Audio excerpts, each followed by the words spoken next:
ni afisa ni manager mauzo katika kampuni ya Dynatech Solution. Dynatech Solution ni moja ya big tech company ambayo ilianzishwa mwaka 2007. Ina muda wa miaka takriban 16 kwenye industry ya kusupply ICT equipment and softwares pamoja na kutoa financial solutions. Ofisi zetu zipo Dar es Salaam, Dodoma, na mwaka huu tumeweza pia kuongeza ofisi nyingine kwa upande wa Zanzibar. Hasa tunachodili nacho kama nilivyosema awali ni supply ya ICT equipment and softwares pamoja na financial solutions ambazo tunafanya collaboration na manufacturers ambao wako recognized kupitia distribution channel ambayo imewekwa na hawa watu. Baadhi ya product ambazo tunadili nazo ni brand kama za HP, Dell, Cisco, Canon. Kwenye upande wa file tuna Sophos pamoja na Microsoft. Halikadhalika tuna product nyingine, brand nyingine ya Oracle kwa ajili ya database management, ambapo bidhaa hii inatumika sana na financial institutions, lakini pia imeweza kwenda kuwa migrated mpaka kwenye taasisi hizi za umma kwa maana ya kutumia hii product. Unaponunua bidhaa toka kwetu, tunakuhakikishia usalama wa bidhaa yako pamoja na ubora wa bidhaa hiyo ambayo unaichukua kutoka kwetu. Bidhaa hizi usalama ambao unaweza kukupatia hata ikitokea Dynatech leo hii haipo, support utaendelea kuipata japokuwa Dynatech itaendelea kuwepo na tutaendelea kukua zaidi. Mliopo hapa ndani baadhi yenu ni wateja wetu, na mifano hai kuna taasisi kama za TASAF, taasisi za kama wizara na TAMISEMI, wizara ya elimu ambao kwa mwaka jana tuliweza kusupply vishikwambi takriban 50,000 pamoja na kuexecute project yao ya SECUP. Pia kwa mwaka huu kufanya kazi na VETA ambao tumeweza kuwasupply takriban desktop computers 1,060. Pia kuna taasisi kama Mining Commissions ambao wenyewe tuweza kuwasupply vifaa vya data centers kwa zile regional offices zao kwa maana servers, router, switches and firewall. Pia kwa baadhi ya taasisi za finance ambazo tunafanya nazo kazi ni pamoja na CRDB na NMB pamoja na ICB Bank, ambapo moja ya product ambayo tunadili nao sana ni ya Oracle, ambayo pia imeweza kuchukuliwa na taasisi ya Laws Board kwenye upande wa taasisi ya serikali. Pia kipekee niweze kuwakaribisha kwa zile taasisi ambazo zinafikiria kuwa na hii product kwa ajili ya database management, wanaweza kutuona au kuwasiliana nasi na tutatoa free consultations ya product gani ambayo unaweza ukaenda nayo kutokana na kumanage data zako unapokuwa kwenye taasisi yako. Ninavyosema Dynatech ni moja ya kampuni kubwa nchini, inakuwa proven na TRA, kwa maana ya kwamba baadhi ya projects zetu ambazo zimeweza kuwa executed successful, mapato ambayo tumeweza kuyapata imepelekea TRA wakaweza kutushift toka kwenye ile kundi la chini kwenda kwenye kundi ile la special la middle taxpayers ambao tuko takriban 1,500, na Dynatech ni one of them. Ina maana hili ni group ile ambao wenyewe wamelitarget ambao linalipa kwa mwaka kodi ya zaidi ya 1B+. Sio hivyo tu, pia tumeweza kufanikiwa kuongeza wigo wa ajira wa watu wetu wa ndani, pamoja na tuna maexpert wengine foreigners ambazo tumeweza kuajiri toka nje. Na hii pia tunaenda ni kama tunaiwisha kwa vitendo kile alichozungumzia mgeni rasmi jana, kwamba anatamani kuona makampuni ya loko yanakuwa na yanaajiri watu wa nje kuja kufanya kazi baada ya sisi kuwa tegemezi kwao. Pia kipekee niweze sema ni mwaka wa pili sasa tumeweza kudhamini kongamano hili ambao tulianza mwaka jana. Tulikuwa tu normal sponsors, lakini mwaka huu Mungu ameweza kutupa kibali, tumeenda paka kwenye platinum sponsors, ambapo tuna sponsor hii live events. Ni matamanio yetu kwamba mwakani Mungu akijalia kutupa kibali zaidi, basi tunaweza kuwa hata kufikia level ya kuwa wadhamini wakuu na kumtoa ZDIC. Mwisho wa yote niwakaribishe sana kwenye booth yetu pale nje kwa more collaboration na jinsi ya bidhaa zetu tunazodili nazo. Niwatakie heri ya mwaka mpya na Christmas, na Mungu aweze kuwarejesha salama kwenye majukumu yenu. Asanteni.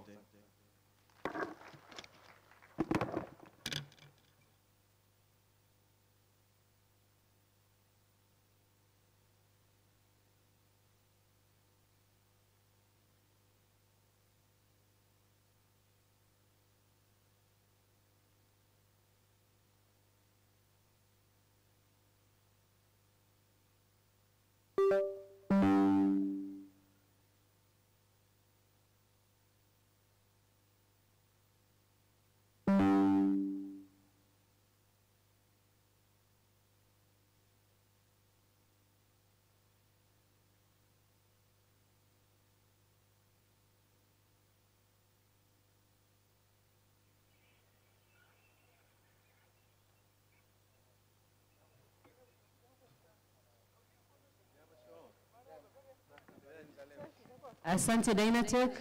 Na Dynatech Solutions wako pale nje, wana banda lao, wana bidhaa mbalimbali. Kwa hiyo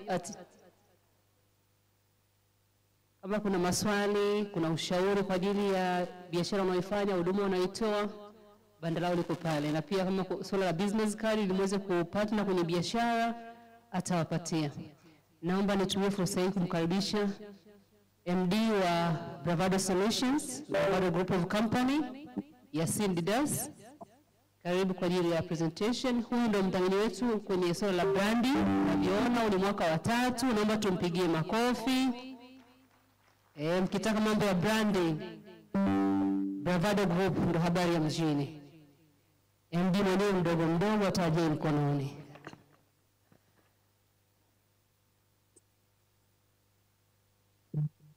Asante sana dada Shamini.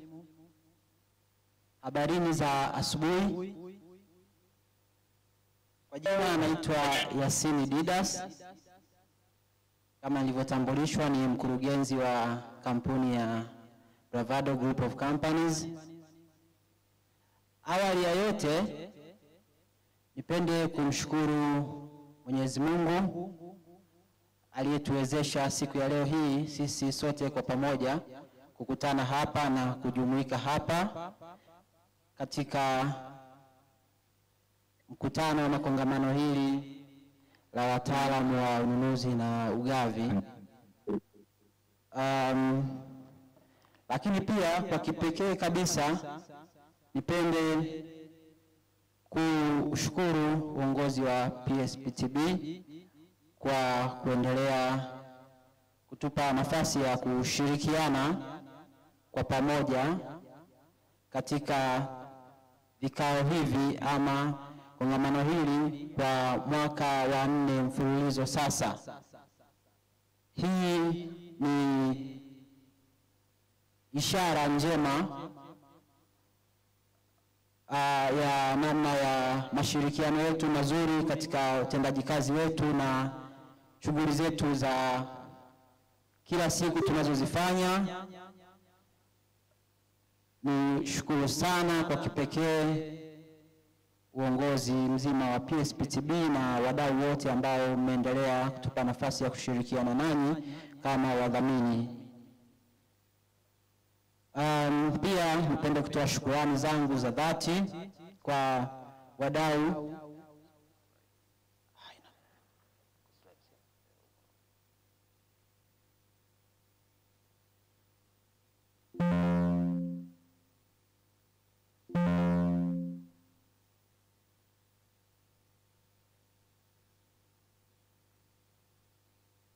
lakini pia kipekee kabisa nitoe shukrani zangu za dhati kwa wadau wa tasnia hii adhimu kabisa ya Ugavi ambao mmeendelea kushirikiana nasi katika shughuli na kazi mbalimbali tuzifanyazo na ambazo tumekuwa tukifanya siku hadi siku. Nyie ndio wadau wetu wakuu, nyie ndio mabosi wetu wakuu. Kimjini wanasema siku hizi, bila wewe mteja wangu mimi sitoboi. Kwa hiyo bila ninyi wataalamu wa Ugavi tunaweza tukasema sisi Bravado hatutoboi. Kwa hiyo niwashukuru sana kwa wale ambao tumekuwa tukishirikiana katika kazi mbalimbali, lakini hata kwa wale ambao bado hatujafanya shughuli. Ni matumaini yetu kwamba kadri siku zinavyozidi kwenda, basi tutabahatika kufanya kazi kwa pamoja na mtapata experience ya product service pamoja na customer service yetu toka Bravado kwa ajili ya maendeleo ya taasisi zetu zote mbili, kwa maana Bravado pamoja na mteja.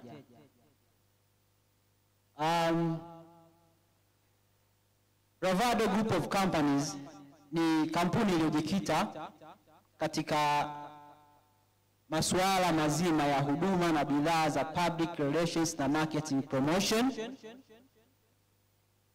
Ni huduma ambazo tumezichanganya zote kwa pamoja na bidhaa zake chini ya mwamvuli mmoja wa kampuni ya Bravado. Kwa hiyo uwapo Bravado,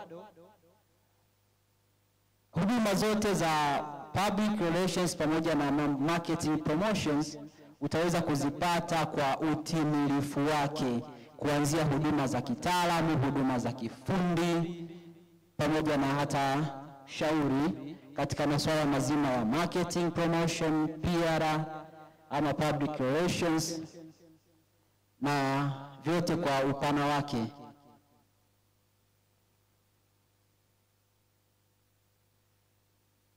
Vision yetu ni kuwa a leading PR and marketing company ambayo inawasaidia wateja wetu kuweza kukua na kukuza brand zao, taswira zao kwa umma, pamoja na kupeleka taarifa na habari mbalimbali kwa umma. Lakini pia mission yetu kama inavyojielezea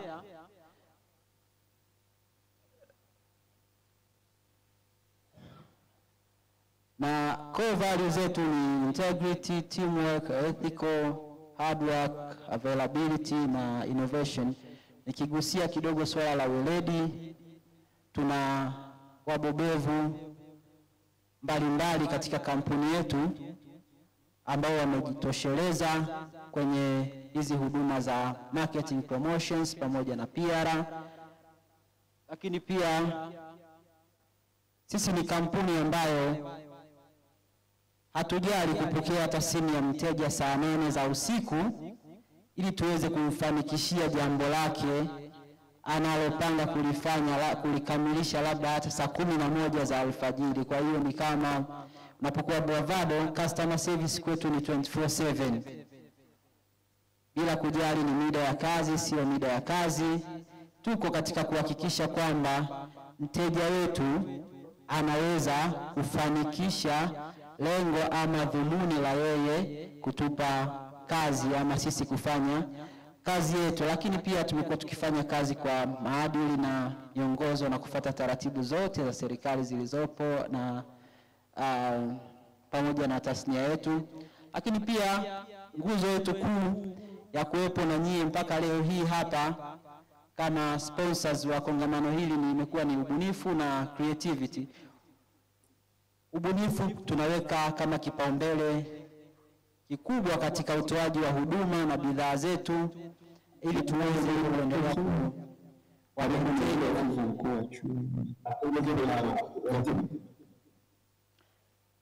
ili tuwawezeshe wateja wetu kuendelea kuwepo na kutimiza malengo yao katika ulimwengu huu wa kiushindani. Huduma zetu in specific, tukianza na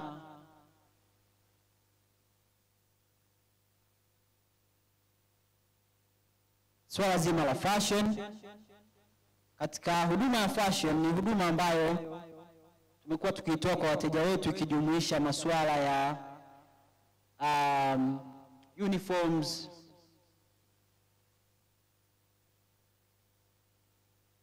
ikijumuisha masuala ya uniforms, sare mbalimbali,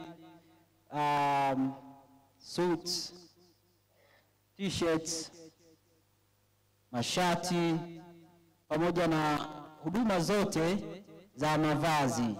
Na miongoni mwa kauli mbiu zetu katika swala zima la fashion tunasema kwamba we bring the corporate into fashion, kwamba tunawaleta wateja wetu wa makampuni na mataasisi katika swala zima la fashion. Product inayotoka Bravado ni product ambayo inakuwa inazingatia swala zima la fashion wakati, lakini na uhalisia wa mazingira ya mteja husika. Hiyo ni all about fashion. Lakini pia kuna sababu ni kwa nini wewe kama mteja uchague kufanya kazi na sisi, ama ni kwa nini wateja wetu wamekuwa wakituchagua kufanya kazi nao mara kwa mara, over and over and over. Ni swala zima la client centered approach. Kwetu mteja ndio mfalme, kama nilivyosema. Kwetu nyie wateja ndio mabosi wetu, ndio kila kitu kwetu, bila nyie hatutoboi. Kwa hiyo mteja kwanza kwetu ndio mwenendo ambao tumekuwa tukiutumia katika shughuli zetu. Lakini pia professionalism, tuna wataalamu waliobobea katika fani mbalimbali za mambo ya marketing, PR pamoja na fashion na arts and design. Wote kwa pamoja wanaunganika katika kuhakikisha tuna deliver the best product to our client, to our customers or clients. Lakini pia swala la affordable price, tunafahamu kwenye shughuli zetu, hasa hapa niko na wataalamu wa Ugavi, kuna kile kipengele cha the lowest evaluated bidder, lakini nacho tumejitahidi kuwekeza katika facilities, technologies na miundombinu mbalimbali ya kuweza kuvunja gharama za kazi ili tuweze kutoa the best price kwa wateja wetu while maintaining the best quality as well. Lakini pia katika huduma yetu nyingine ya PR and marketing promotion, hii ni huduma ambayo tumechanganya huduma za events and activation. Hii ni matukio mbalimbali, matamasha, una uzinduzi, una vikao na hafla ama dhifa mbalimbali, ziwe ni za kitaasisi, ziwe ni za kitaifa. Zote tumekuwa tukishiriki na tukiwahudumia wateja wetu kwa weledi na ubunifu mkubwa, kuanzia ngazi ya rais, waziri, wakurugenzi wa mataasisi mpaka ngazi za vitengo. Matukio na matamasha yote utapata huduma bora kutoka kwetu, na ushahidi utaupata kutoka katika baadhi ya wateja wetu ambao tumekuwa tukifanya nao kazi kila siku. Lakini pia tuna swala zima la advertising kuanzia outdoor advertising mpaka indoor advertising. Utapata huduma bora kutoka kwetu kutoka katika site zetu mbalimbali zilizoko nchi nzima. Lakini pia kuna masuala ya promotional materials na public relation. Promotional materials kama hivi sasa tu katika msimu wa kalenda na diary, niwakaribishe sana nyote wenye request za kalenda na diary maofisini kwenu kutoka kwa users wenu mbalimbali. Basi muweze tuangalia Bravado kama miongoni mwa watu wa kualika katika shughuli zenu, tuweze kushiriki na tuweze kushirikiana zaidi na ninyi, ambapo tupo pia katika platform mbalimbali za kiserikali za tenda kama Nesti. Tawaonesha hapo mwisho category tulizopo katika Nesti. Lakini pia hizi ni baadhi ya events ama matukio na matamasha mbalimbali ambayo tumeshiriki katika kipindi cha hivi karibuni. Tukiona hapo juu tuna kikao chetu, lakini kule tuna kazi na Brela, kazi na TANESCO, lakini pia tulipata hata na heshima kubwa sana ya kuwakutanisha maaskofu zaidi ya 500 kutoka nchi za mashariki na kusini mwa Afrika pale uwanja wa Taifa, pamoja na waumini wao kutoka kanisa Roman Katoliki. Lakini pia tuliwakutanisha tena maaskofu hao na rais wetu wa Jamhuri ya Muungano wa Tanzania Mheshimiwa Samia Suluhu Hassan pale ukumbi wa JNICC Posta. Na kwa ujumla kama pia tumekuwa tukitoa hizi huduma za PR consultants, kwa maana corporate PR, media coverage, social media responsibilities, stakeholders relation, documentaries, social media management, press conference, manuals mbalimbali za PR na communication strategies tumekuwa tukiandaa za wateja mbalimbali na kadhalika. Hizi ni baadhi ya promotional materials ambazo tumekuwa tukiandaa kwa wateja wetu. Lakini pia swala zima la printing and branding, tunafanya printing kwenye banners na stickers aina zote, lakini pia hata paper printing aina zote tumekuwa tukifanya, kalenda, vipeperushi, brochures, vitabu, majarida na kadhalika. Branding, tunafanya branding kuanzia kwenye maofisi, makongamano, matukio mbalimbali, na hizi ni baadhi ya mifano halisi ya kazi zetu ambazo tumezifanya. Kazi yako iwe ndogo iwe kubwa, Bravado hatuchagui kazi zote tunafanya. Lakini pia kwa kumalizia tu, ni furaha yangu kwa taarifu kuwa pia Bravado tupo Nesti kwa jina kama linavyoonekana hapo, na tuko kwenye kategori takriban kama 14 kama zinavyosoma hapa. Endapo una hitaji la kupata supplier wa kuwashindanisha katika kazi, Bravado tuko, na nasema tuko tayari kwa kushindana na kushinda kazi kwa vigezo vyote vilivyowekwa na taratibu zote zilizowekwa. Tuko katika kategori za event management, collectibles and awards, clothing and uniforms, advertisement service, digital printing services, graphics designing, printing services, sports equipments and accessories, documentaries and documentation service, marketing consultants, tailoring services, fabric and leather materials, printing books and textbooks and reading materials, and public relation consultants, ambazo hii ni summary ya zile services zetu ambazo nilikuwa nikiwaelezea hapa. Kwa hiyo tupo tayari kwa ajili ya kushindana ili tuweze kupata nafasi ya kukuhudumia mteja wetu pale utakapo tuhitaji. Tunawakaribisha sana Bravado, na ni furaha yetu kufanya nanyi kazi. Kwa kumalizia tu, kwa wale watakaohitaji taarifa zaidi kuhusiana nasi, tuna banda letu liko pale nje la maonesho. Niwakaribishe sana, kuna mambo kem vitu mbalimbali, mje mjionee, mpate kuelimika kuhusiana na shughuli zetu. Lakini dada Shamimu ananiambia na zile zawadi zilizoandaliwa pale mkifika nisiache kuwapatia. Kwa hiyo karibuni sana, na ofisi zetu ziko Dar es Salaam, Sinza, Vatican pamoja na Mikocheni. Lakini pia tuko Dodoma, mtaa wa Ilazo nyuma ya Martin Luther. tunawakaribisha sana na tunashukuru sana kushirikiana nanyi. Asanteni sana. Asante, makofi mengi kwa MD wa Bravado. Tatizo ni mtu wa PR huyu, kwa hiyo lazima aongee sana kama MC. Jamani, huyu ni mdau wetu zaidi ya miaka 3, ndo anadhamini branding za makongamano yote ya PSPTB, na tuna imani hutatuacha, si ndio MD? Pamoja na sisi. Najua CEO ameshasikia budget ya branding imehamia Bravado Solution. Niwakumbushe wataalamu wetu jinsi ya kupata taarifa mbalimbali. Wengine wanaulizia ratiba, wanaulizia hizi paper ambazo zimekuwa presented. Mtaalamu ana display hapo summit point. Hiyo app kila mtu ame-download kwenye simu yake. Ukidownload hiyo app unapata kuona ratiba zote, utapata hizi paper ambazo zimekuwa presented. Kila kitu ambacho kinahusika kwenye mkutano huu iko kwenye app yetu. Na pia kama una maswali, unauliza maswali kule, utapata majibu on the spot. Baada ya kusema hayo, naomba ni wakati mwafaka kumleta kwenu mkurugenzi mkuu wa Shades of Green Safaris Tanzania Limited, almaarufu mzee wa Dubai. This time kasema anatupeleka sijini London au anatupeleka Joburg. Mimi sijui, makofi mengi kwa mzee wa Dubai. Unaona anavyotembea tu with confidence.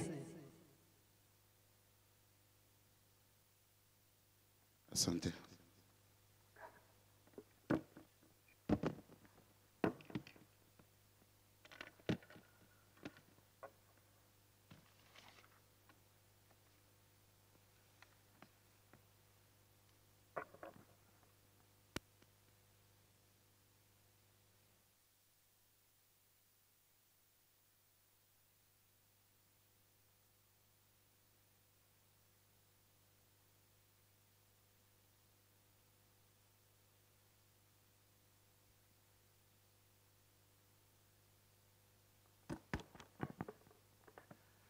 Hello.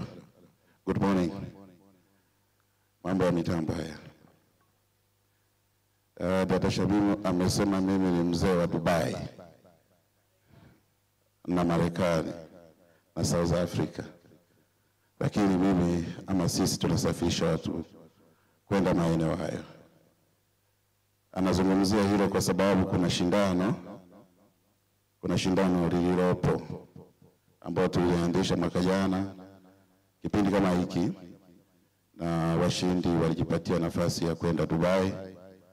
Walisafiri salama, walirudi salama, na hapo ndipo wao wakasema sasa huyu ni mzee wa Dubai.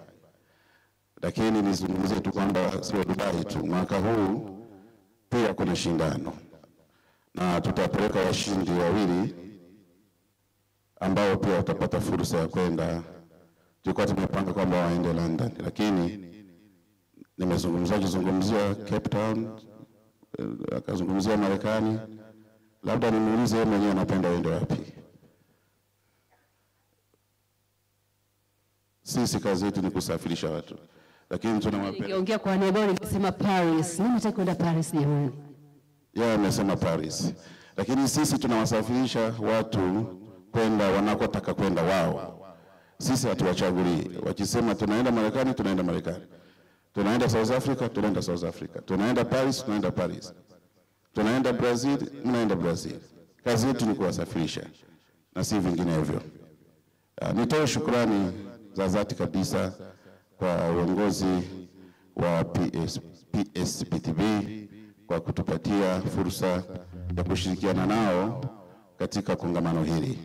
Sisi ni Shades of Green Safaris, na makao yetu makuu yapo hapa Arusha, lakini tuna branch offices Dar es Salaam, Zanzibar na Dodoma. Tuna ofisi ndogo, lakini pia tunajenga ofisi yetu kuu ambayo tunatarajia kwamba sasa Dodoma litakuwa ni makao makuu. Naomba nitambulishe staff management wa Shades of Green Safaris kwa kutumia video ndogo ambayo nijaomba DJ waiweze kuipitisha. Karibuni.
Yes, hiyo ni Shares of Green Safaris.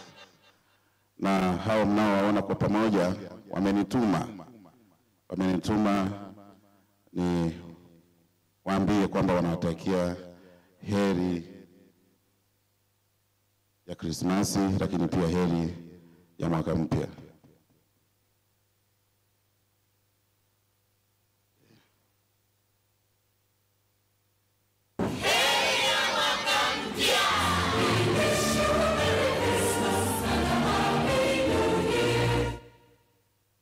Hiyo ndio Shares of Green Safaris ambao naiongoza, na mimi mwenyewe naitwa Gadi Mbuya na ni mkurugenzi mtendaji. Shares of Green Safaris kama nilivyokuwa nazungumzia mpaka nikaitwa mzee wa Dubai, japo pia ningependa mzee wa London. Sisi kazi yetu tunayo ama shughuli zetu tunazotoa ni shughuli za kusafirisha watu, kusafirisha abiria, lakini tunawasafirisha kwa kutumia ndege.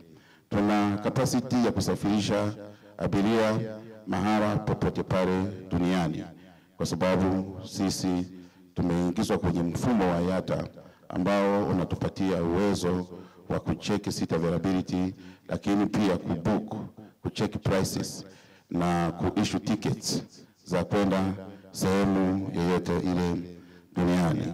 Na kampuni yetu sisi kama unavyoona inazo huduma mbalimbali ambazo tunazitoa. Watu wengi tumezoea kusema kwamba hebu naomba unikatie ticket. Nikatie ticket ya ndege nataka kwenda London. Nikatie ticket ya ndege nataka kwenda South Africa. Kata ticket ya ndege naenda sehemu fulani. Ndio vimezoeleka hivyo. Lakini sisi tunajitambua kama watoa huduma, kwa sababu tunapokuwa tumekupatia ticket ya ndege ndio kazi yetu hasa imeanza. Kwa sababu wanaokata ticket kwa mfano, hata wanaouza ticket za mabasi Arusha, Dar es Salaam, Mwanza, Dar es Salaam, Mbeya, na wao wanakata ticket vile vile. Lakini akikupatia ticket tukaingia kwenye basi ni basi. Lakini kwa upande wetu sisi tunaenda mbali zaidi na kutoa huduma mbalimbali kulingana na anayesafiri mwenyewe ni nani. Kuna tofauti, mimi nikisafiri naenda nakata tiketi na safiri, lakini kiongozi pia na yeye anasafiri kwa namna tofauti, na watu wanatofautiana. Hatuwezi kuchukua wasafiri wote ama abiria wote tukaweka in the same basket. Wengine wanasafiri daraja la economy, wengine wanasafiri daraja la business, lakini kuna wengine ambao mandate yao wanasafiri first class. Sasa sisi tumezoea pia kwamba ukiniambia kwamba nipatie ticket ya business class, basi ni kwamba tayari huyo mtu anapata huduma za business class. Lakini nifafanue pia zaidi kwamba hata ukimsafirisha kiongozi, ni mfano kiongozi na anasafiri business class, hata business class zenyewe pia ziko katika madaraja tofauti kabisa. Nitoe mfano, unamsafirisha abiria anasafiri kwenda London, lakini anapitia Dubai. Sio lazima Dubai, anapitia hata Doha, hata sehemu nyingine yote ile. Na abiria huyo anayesafiri ni kiongozi, kwa maana ni VIP. Na akiwa hapa nchini kwetu anapata heshima zote. Akienda uwanja wa ndege, kwa vile wanamfahamu, wanasema karibu mheshimiwa, wanampisha kwenye VIP hata kama hajalipia. Unajua VIP pia inalipia. Ile VIP nje inalipia. Hata kama hajalipia, lakini wanamwambia karibu mheshimiwa, wanampisha pale bure kabisa. Akifika kule ndani, wanamtarishia gari, inamsogeza. Anaweza kutembea mwenyewe, lakini wanampatia usafiri, wanamsogeza kwenye ndege. Wale ya hostesses wanaweka gwaride kabisa, wanamsubiri, wanamsindikiza mpaka kwenye ndege, wanamwambia kaa hapa kwa vile yuko nchini kwake. Lakini sasa akishaingia kwenye ndege, kumbuka yuko peke yake na hawamfahamu.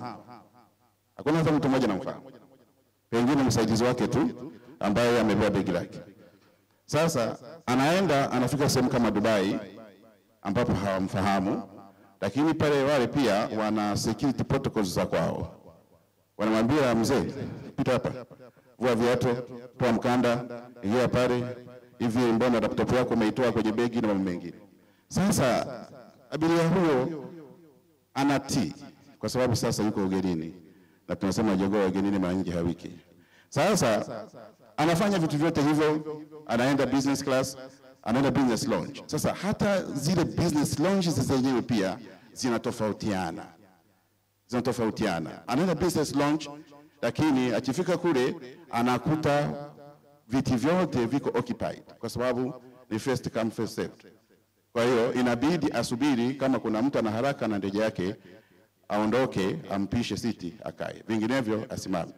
Kule ndani self service, anachukua sahani yake, anaenda anajaribu kuweka hata kahawa anatengeneza mwenyewe, wakati hapa nchini anatengenezewa. Atakapofika upande wa pili hivyo hivyo, inabidi aende kwenye baggage belt kwanza, wakati mwingine hajui ni namba ngapi, anaenda anaitafuta, anapata begi lake, anatoka, anaondoka. Sasa jamani, niulize swali, huyo kiongozi tumemtendea haki?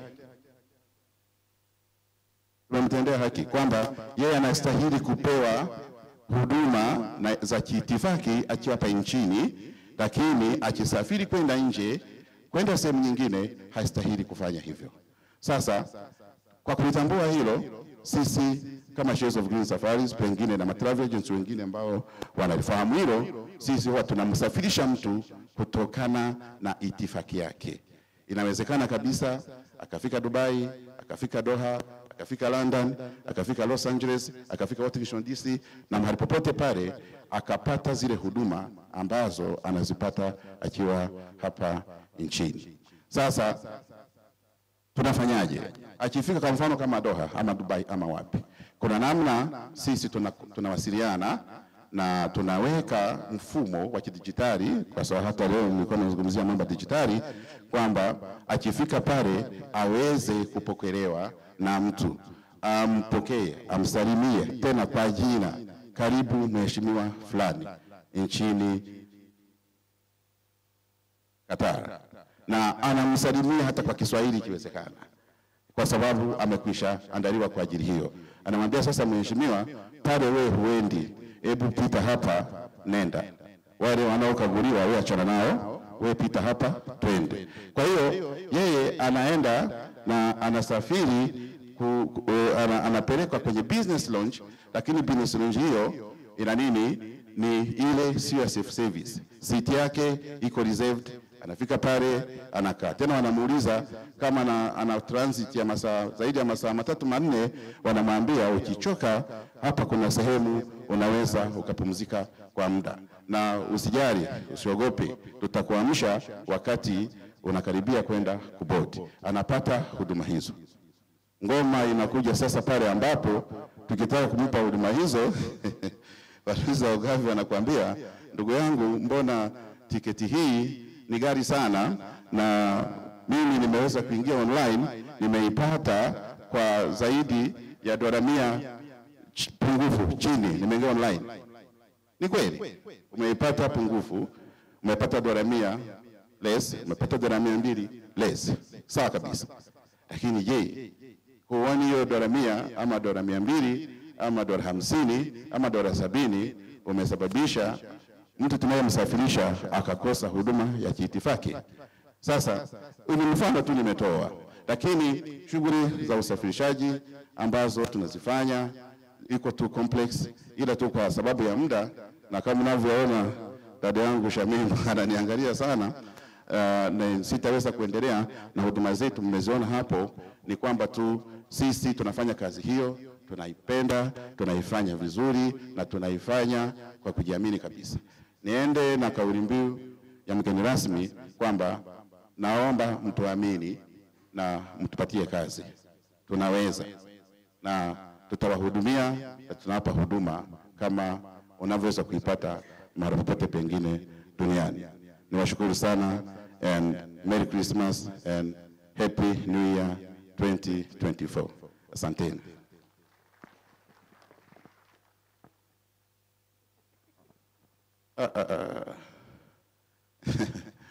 Amenikumbusha tena kwa mara ya pili kwamba niwakumbushe mchukue coupon, kwa sababu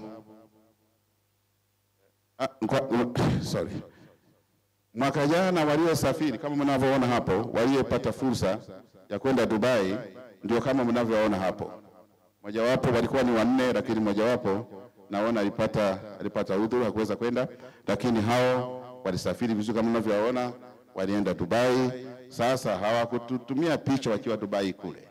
Hapa tuliweza kuwaona, lakini kule Dubai naona walisema ni confidential. Sijui walifurahia kiasi gani, lakini hawakutuma picha hata moja. Ila walivyorudi nilivyoenda kuwapokea walisema asante sana. Sasa safari hii tunaenda London kama alivyosema, ni London na Paris. Tutachagua. Mimi napenda London kwa sababu London ina vitu vingi sana. It's a colonial city, ina mambo mengi, ina Buckingham Palace, ina House of Lords, ina vitu vingi sana ambavyo ni vizuri, ambavyo ni kumbukumbu kwa Tanzania. Kwa hiyo na wasihi sana, chukueni coupon pale. Safari hii tutakuwa na washindi wengine wawili ambao watajipatia fursa ya kwenda London. Lakini wao hapa katikati wakiamua kwamba London ni sisi washindi tumeshaenda sana, hatupendi kwenda huko, tunataka tuenda Marekani badala yake, sisi tuko flexible, tutapeleka huko tunakotaka kwenda kwa sababu kazi yetu sisi ni kuwasafirisha. Lakini wao ndio wanaochagua kwamba waende wapi kulingana na njozi zao. Nifafanue tu kwamba tunapofanya hivyo sio kwa sababu tunajaribu kushawishi kwamba lazima ndio tupewe kazi kwa sababu tumefanya hivyo. La hasha, hapana. Ni kujaribu kuwapa fursa maafisa wanaofanya shughuli za manunuzi waweze kujaribu na kusample our product, wawe our ambassadors, kwamba bwana, kumbe hawa ndugu zetu hawakati tiketi tu, badala yake wanakupa a comprehensive package of services. Kwa hiyo naomba sana mchukue coupon iko kwenye banda letu kule nje, na tarehe 14 si ndio tunafanya ile draw ambao ni kesho, ndio tutafanya hiyo draw, tutapata washindi, tutapata humu ili isije kaonekana kwamba pengine kuna upendeleo fulani. It's a free and fair competition na itafanyika hapa na itaendeshwa na atakayekuwa ameteuliwa kufanya hiyo shughuli, na washindi tutapata humu na tutafanya kazi hiyo kesho. Lakini naomba sana mchukue coupon ili tuweze kushindana kwa pamoja. Asante sana. Asante, tumpigie makofi mengi. Kwa hiyo tutembelee banda lake la Shades of Grey Safaris liko pale nje kwa ajili ya kuchukua hizo coupons. Tuko nyuma ya wakati. Naomba nimkaribishe moderator wetu wa siku ya leo, floor manager Onesmo, kwa ajili ya kutuendeshea session ya leo. Na tuendelee kudownload ile app ya Summit app. Mlioko kwenye Android na mlioko wengine simu za kawaida zile, kuna Play Store, kuna wengine wanatumia App Store. Ukiingia pale kwenye app yako andika Summit Point, unaidownload hiyo app, then utaona ratiba nzima, utaona hizi paper ambazo zinakuwa presented ili uweze kuzidownload.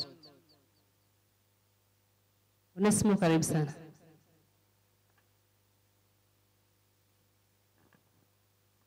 Asante sana dada yangu Samimu. Habari za asubuhi. Mko salama? Basi kama mtajali, kila mtu anyoshe mkono, apunge mkono kwa mwenzake ikiwa ni salamu ya asubuhi. Wakati ukipunga mkono umwambie mabadiliko ya kidijitali katika usimamizi wa ununuzi na ugavi katika maendeleo endelevu. Hebu tujaribu. Sijawasikia. Mimi nitawaongoza. Nimeandika hapa mabadiliko ya kidijitali kwa ajili ya kuboresha usimamizi na ununuzi na ugavi kwa maendeleo endelevu. Basi tujaribu. Mabadiliko ya kidijitali kwa ajili ya kuboresha usimamizi na ununuzi wa ugavi kuelekea maendeleo endelevu. Basi neno maendeleo endelevu ndio la mwisho. Maendeleo. Nawashukuru sana. Naitwa Onesmo na ninashukuru nimepata fursa ya kuweza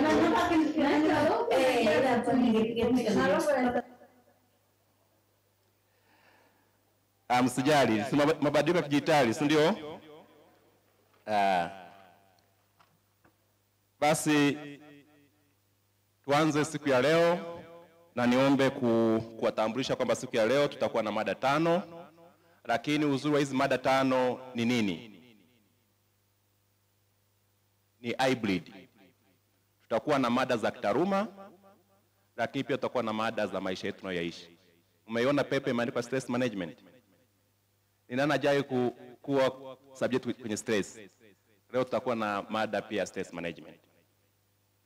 Kwa hiyo hizi mada 5 tutazikava kwa kama tulivyopanga, lakini pia tumepata feedback ya siku ya jana.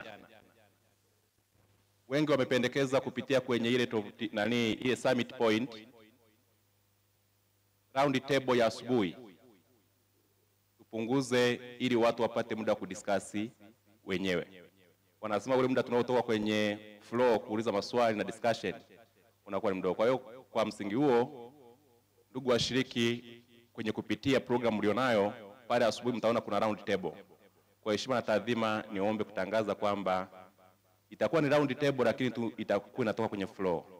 Alafu tutakuwa na round table moja kwa siku ya leo. Asubuhi ya leo nitamleta kwenu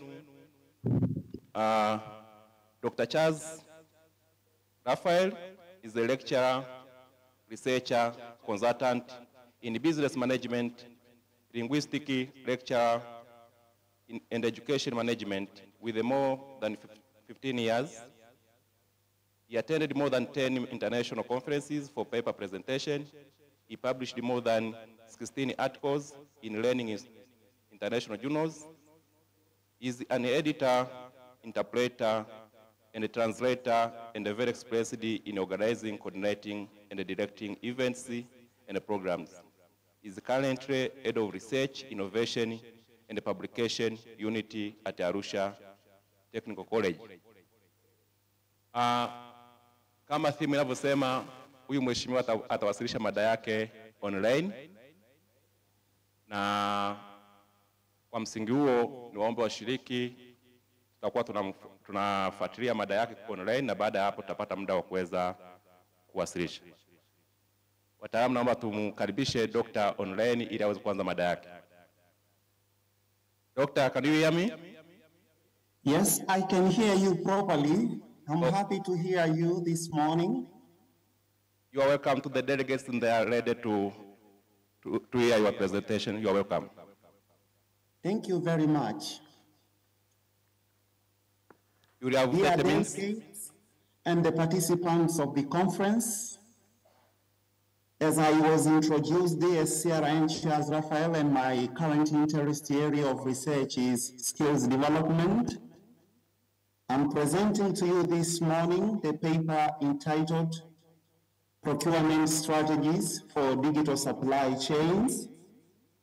And the area of concentration is the competence level of graduates in Tanzania. And these graduates are coming from the ground or the background of procurement and supply or logistics. My paper combined almost 3 fields. The first one is strategic management. The second one is procurement and supply itself. And education as far as competence level is concerned.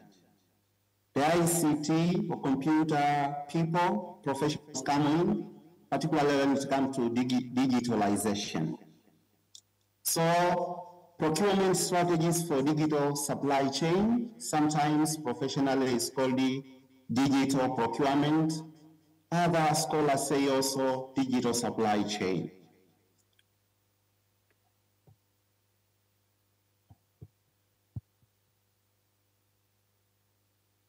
Digitalizing supply chains has been growing significantly due to globalization, due to technology advancement, and the dynamic needs of customers, in the sense that customers' needs have been changing and therefore influencing the growth of digitalizing supply chains. And the only way or the major way we can succeed to digitalize supply chain is having the strategy. And these strategies here are termed as procurement strategies for digital supply chains. And procurement strategies for digital supply chains come on board because of their importance. These procurement strategies for digital supply chains enable the companies, enable the organizations or institutions to develop and enhance advantage over competitors I'm talking of competitive advantage in terms of cost advantage, differentiation advantage, but also it makes supply chain and procurement more smarter in the sense that now you integrate increasing amount of data, you integrate sometimes complex interconnected technological systems when you are doing the supply chain. It also makes procurement more, smarter in the sense that it integrates new data related capabilities. But also procurement strategies for digital supply chains facilitate decision making. How does it facilitate decision making? It facilitates decision making in the sense that normally procurement strategies for digital supply chain, when it comes to procurement and supply, it becomes more data driven, more technological assisted. So it facilitates that decision making in the routine or non-routine works of procurement and supply. Generally, procurement strategies for digital supply chains bring efficiency and effectiveness, facilitates cost reduction, facilitate compliance, and risk reduction or risk averse. Now, success of achieving procurement strategies for digital supply chain cannot just occur in the vacuum. There are different factors because the success of these procurement strategies for digital supply chain. In other words, digital supply chain cannot just occur in the vacuum. There is something to be done.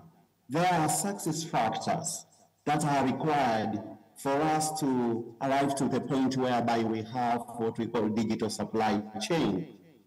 And among of the major success factors is human resources. Human resources. And it's not just about human resources, but human resources who are well skilled, who are competent as far as the digitalization of procurement and supply is concerned. Therefore, the importance of procurement strategies for digital supply chains calls the demand for well-skilled or competent supply chain professionals. Following such need of professionals, Tanzania, in adopting and adapting also the Sustainable Development Goal, particularly Goal 17, has taken uptake and use of different. Hello. Doctor, sorry, can you scroll your presentation so that we can go together with you? Yes? Can you scroll your presentation so that we can go together with you? We are still on slide number 1. Yes, I'm still here in problem setting. I have not gone to the next, so I'm still in the second slide. Okay, sure. Proceed. Yeah. Therefore, oh my God.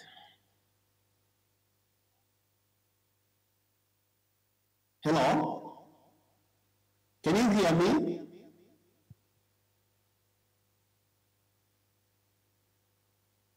We can hear you, Doctor. Proceed. Oh, thank you. So, following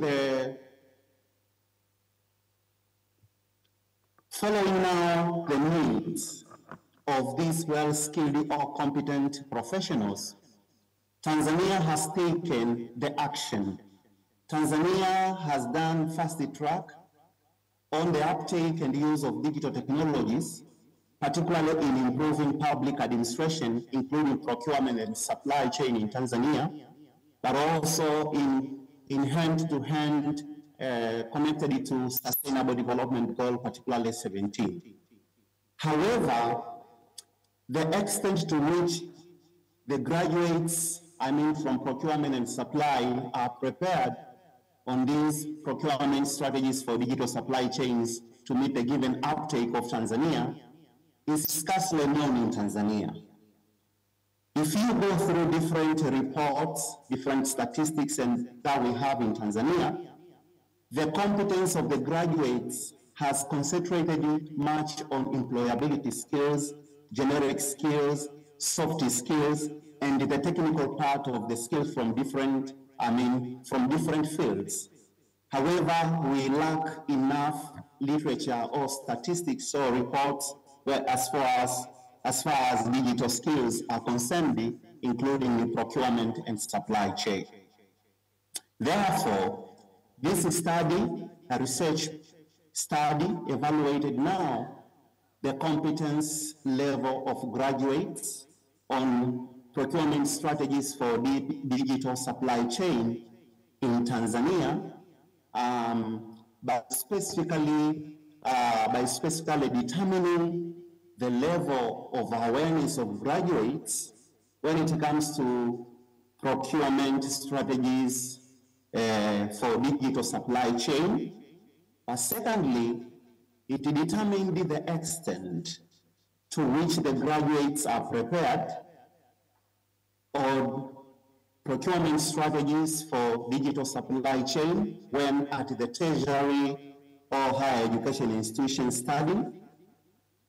And eventually now, these graduates were asked to rank the digital supply chains acquired when at these tertiary or higher education institutions in Tanzania in comparison to other acquired skills when at the tertiary or higher education institutions.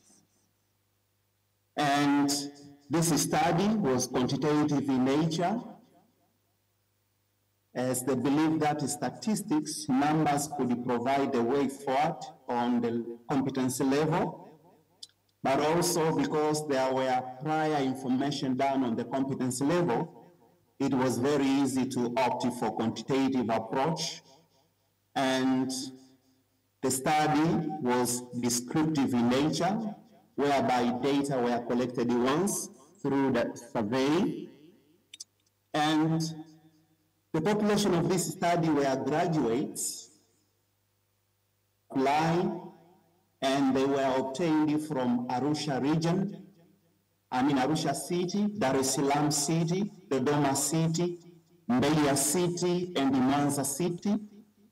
All these cities were representing the major zones in Tanzania, but also these cities have most of the headquarters of different organizations which could absorb the graduates from the tertiary or higher education institutions. And most of even tertiary and education institutions are concentrated in these cities, whereby most of them could be available in the particular cities. And the given graduates were obtained through multiple stage sampling techniques, whereby we started with the purposive sampling technique. We approached these graduates purposively because they had rich information regarding the competency level. Later on, we used stratified sampling technique in order to ensure that every case of a graduate is included in terms of education level, a particular institution graduated, a particular and other background information. And eventually we used the convenient sampling technique to approach them. And this convenient sampling technique helped us to approach a graduate who was readily available and willing to participate in the study. Lacking of immediate number of graduates in the particular field at the moment of research could now, necessitate us to use the convenient sampling technique. And we collected our data using the questionnaire. And eventually we analyzed the data using descriptive statistics at this level, simple descriptive statistics, descriptive statistics. Strategies for digital supply chains what do we actually mean in this study? The framework by Gupta 2019 addressed about the procurement strategies for digital supply chain, and we followed this framework whereby strategically you need to define a corporate goal for digital supply chain. Later on, you digitalize the customer experience. Then you digitalize the products and the services. Then you come to digitalize now the whole process of supply chain. And later on, you digitalize the procurement process based on what was done in number 1, 2, 3, and 4, customer, product, and supply chain, And eventually now, strategically, you measure out the value that is added through the digitalization process of the supply chain in the particular organization. So this study, based on this Gupta work or framework, when we talk about procurement strategies for digital supply chain. And step number 1 up to number 6 is about digitalization. In other words, if we are able to digitalize all these steps in the supply chain, we have managed to become digitalized when it comes to supply, procurement and supply chain. And the results of the study show the following results based on the specific objective of this study, and beginning with the awareness level of graduates on procurement strategies for digital supply chain. You can see the results that we ranked them in terms of low, moderate, and high, and you can really see that most of, with reference to these steps, according to the Gupta framework, you can find that most of our graduates, majority of our graduates, when it comes to digitalizing the customer experience, the supply chain, digitalizing the products, measure out the value, most of our graduates had the low level of competence, except defining the corporate goals. Step number 1, majority of our graduates had the moderate level of competence. And therefore, out of this just first objective, on the awareness level of our graduates on procurement strategies for digital supply chain, we realize that most of our graduates on procurement and supply are not aware on what we call procurement strategies for digital supply chain in Tanzania. Regarding the second objective, to what extent now these graduates were prepared on procurement strategies for digital supply chain when at the education institutions, tertiary or higher education institutions, we again find that these graduates were prepared to the very small extent. Majority of the graduates were prepared to the very small extent on procurement strategies for digital supply chain when at the tertiary or higher education institutions. And you can find that the big percent the big percent is found in the row of very small extent. And we asked also these graduates now to rank the skills that they acquired when at the tertiary or higher education institutions between now digital procurement or supply chain skills and the hard skills in procurement. There are hard skills in procurement and supply, and So which ones did they acquire by ranking?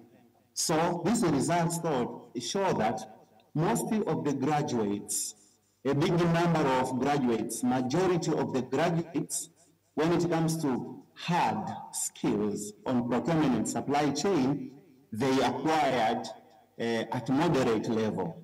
At least they have these skills when it comes, hard skills when it comes to procurement, whereby you are able to identify the need, then the supplier, the contract. They were able to, they had the level, is moderate or second level of these hard skills. But about the digital skills and the soft skills, most of the graduates, a big number of graduates had the low level of these skills, digital skills, digital procurement or supply chain, and soft skills. In other words, our graduates know about hard skills, the technical part of the hard skills when it comes to procurement and supply. However, they lack skills where they lack digital and soft skills.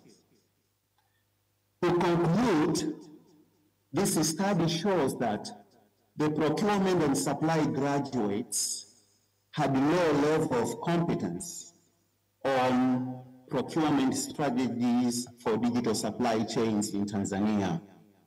And in the sense that they have the low level of awareness on the particular strategy, skill themselves, they were prepared to the very small extent when at tertiary or higher education institutions themselves ranked below the digital as well as the soft skills with reference to the skills they acquired when at tertiary or higher education institutions. Briefly, this study recommends that serious investment of both private and the public sector is now highly required when it comes to training by giving equal weight to all skills, not only concentrating to technical hard skills, but also to consider the digital and the soft skills to our students when at tertiary education institutions, but also in succeeding to equalize or equate the skills of our students when at tertiary or higher education institutions. Close collaboration of employers and education institutions in training is now currently required, and also serious involvement of employers in curriculum development and review is as well now required. In short, currently we are in the paradigm shift whereby we highly need what we call employers and training education institutions when it comes to training. That is known as collaborative need, because the employers knows what is taking place in the field, and therefore education institutions can produce the products, the graduates accordingly. Thank you very much for listening.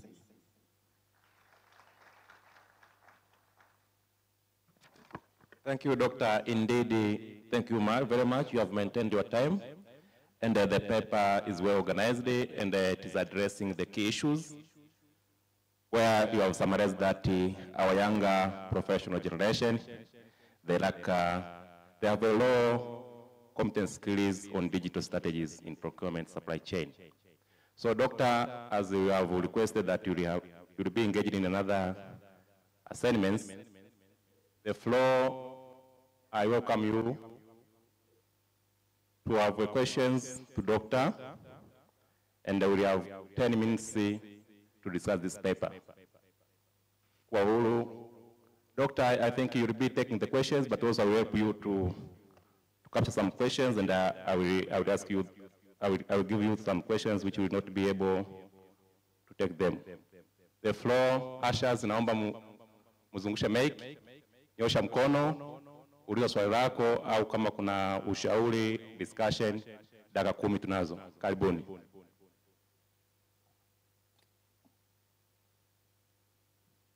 Naangalia mikono kwenye floor.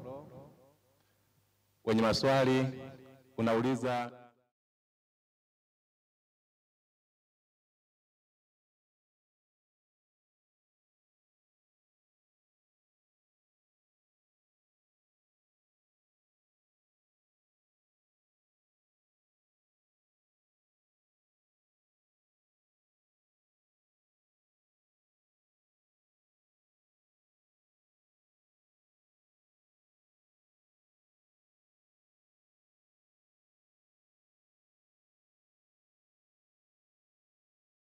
Ashas, peleka mic pale kule juu. Kama umenyosha mkono ili wakuone, Ashas. Ashas amana usio kupeleka mic kule juu.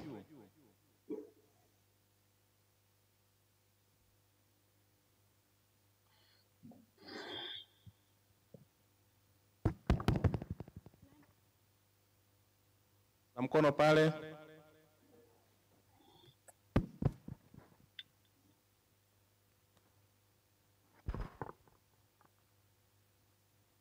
Asante sana kwa nafasi hii ya kuchangia kwenye paper ambayo imekuwa presented, na nimpongeze sana dokta kwa sababu amejielekeza kwenye eneo halisi. Mimi na swala moja tu na linaweza likawa ni ushauri na swali hapo kwenye swala la alivyomaliza collaborative need kati ya employer na learning institutions or whatever. Jina langu ni Noeli Phineas Palangio.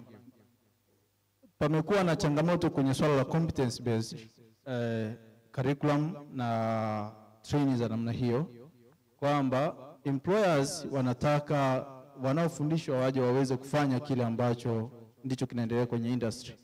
Sasa wale wanaofundisha nao wamejielekeza kupambana kuendana na employers.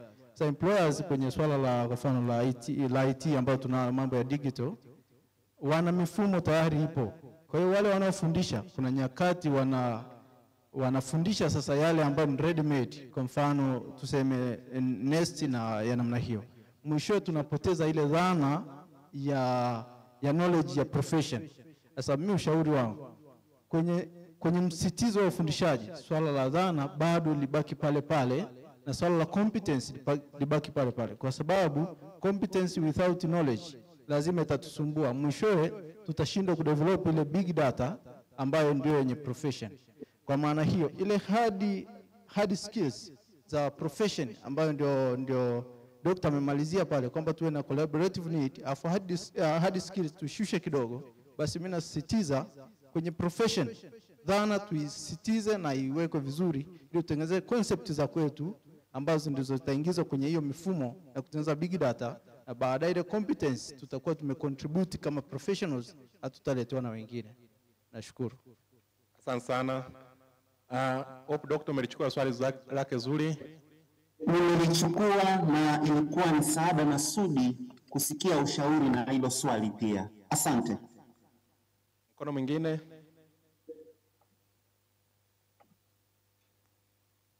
Karibu. Karibu Mr. Deo.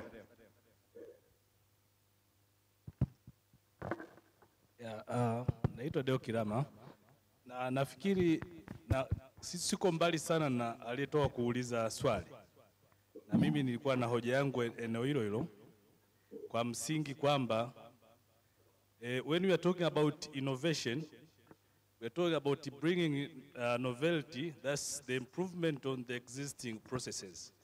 Kwa hiyo kitu tunachokifanya tunakiwekea sasa, we can digitize au tukafanya automation pale. Sasa najaribu kuangalia study ambayo daktari amefanya na kuona kwamba you're talking about the graduates. Sasa kuna issue ya wataalam wanaotoka vyuoni tuseme wanasoma, alafu kuna watu wanao practice. Sasa watu wanao practice maana yake wanazo systems, wanazo experience, wanazo strategies. Alafu kuna mtu ambaye anasoma theories. Ni muhimu sana pia mtu asome theories kama ambavyo mwenzangu kasema, ili aijue the hard stuff, ajue concept. Sasa study ile nitaka kumuuliza tu daktari, wakati anawahoji wale tuseme graduates, na ana swali moja wapo ni kuhusu kupima uwezo wao wa digital technologies. Hao watu wanaweza kuwa wamezi access wapi hizo digital platforms wakati hawajafanya kazi, tuseme wametoka vioni. Maana yake sisi tunafahamu kuna application ya kwa mfano Nest. Huwezi kuwa umejua Nest mpaka umeajiriwa mahali ambapo Nest ipo uitumie, ndio tukupime baadaye unaitumiaje Nest. Sasa hao vijana ambao wako vioni basically watasoma tu what is procurement, inafanyaje, the hard stuff. Alafu wakiingia kwenye kazi sasa, ile aliyokuja nayo skills zile aone zinaweza kufanywa kwenye digital platforms. Mi issue yangu ambayo imeletea changamoto ni kuelewa whether the study was appropriate to that particular population. Asante. Dr. utajibu swali whether the study was appropriate to the population. Swali jingine ila achukue yote maswali hapo, kulikuwa kuna mkono tena. Karibu Dr. Asante. Kwanza nimpongeze presenter kwa wasilisho. But looking at the title, that the interest was to see the procurement strategies for digital supply chain. Now, the problem setting is clear as the gap can be seen. But my question is on one, the methodological part. Kwamba hii study ilitaka ione hizi procurement strategies kuhusiana na digital supply chains. Sasa ukiishia kwenye descriptive, that means you just establish the percentages, lakini utaweza kuona the causal effect. Kwa sababu kila sehemu kuna zile variables zake kama alivyozi itemize. Kwa hiyo hii study ilitakiwa iende more kwenye causal, yani kwamba kwenye high inferential statistical methods ili iweze ku-inform decision making. Component ya pili kwenye methodology ninaona kwenye aspect ya ile sampling method ambayo alitumia. Hapa aligo for the purposive sampling.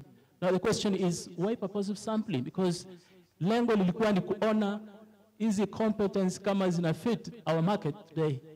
Kwa hiyo ina maana itakayo to go for the, na pia ilitakiwa ihusishe graduates wote kwenye discipline zote kama alivyo conclude, alivyo recommend. Kwa ina maana I thought kwamba angeenda for the random sampling technique alafu aweze kupita kwenye zile kada zote. Pia ukiangalia kwenye curriculum review method as per the TCU guideline inazungumzia kwamba quality of a graduate is observed from the skills, the three aspects, the variables, the skills, competencies and knowledge. Hizi ndo parameters za kuassess quality of. Lakini nilikuwa najiuliza kwa nini hii study ime-concentrate on one component, the competence. It's fine, kwa sababu ukisoma literature zinazungumzia kwa mfano kwenye technical, kimsingi Tanzania hatujakosa technical experts. Ila ni shida ni kwamba zile wanalaki competence skills. Lakini nilidhani kwamba hii study ilitakiwa angalie pia zile components za design curriculums, zile learning outcomes ambao nimezungumzia skills, knowledge and the competencies. Pia nahitaji clarification kwenye component ya zile variables alizotumia kupima competencies, hard and soft skills. Hard kwenye aspect ipi? Hard kwa maana ya kuwa ni core kwenye professional husika, au ni hard kwa maana ya nini? The interpretation maybe iko kwenye main document. Na pia hizi soft skills, I understand kwenye development curriculum skills lazima kuna soft skills ambazo zinakuwa embedded in. Sasa shida yake ni nini? Contribution margin yake kwenye competence ni nini? Asante. Asante sana Dr. Na nafikiri Dr. atapata nafasi, lakini pia kama kuna mkono mwingine kabla Dr. hajaanza kujibu, basi nimkaribishe Dr. aweze kujibu, lakini baada ya hapo nitakaribisha meza kuu kama kutakuwa kuna mtu ana general discussion au conclusion, na baada hapo tutafunga pepa hii. Doctor, please, can you hear me? Yes, I can really hear you. Now it's your turn. Take the floor to respond to the questions. We had 3 participants who have asked in different areas. You're welcome. Kwanza na kushukuruni sana, na ilikuwa ni tajamala kwangu kuyasikia kutoka kwenu, hasa kuhusu wasilisho niliofanya kwenu. Sasa sijui nijibu kwa lugha yetu adhimu ya Kiswahili au niendelee kuzungumza lugha ya kigeni, yani Kiingereza, au zote kwa pamoja. Hello? Can you hear me? Kiswahili.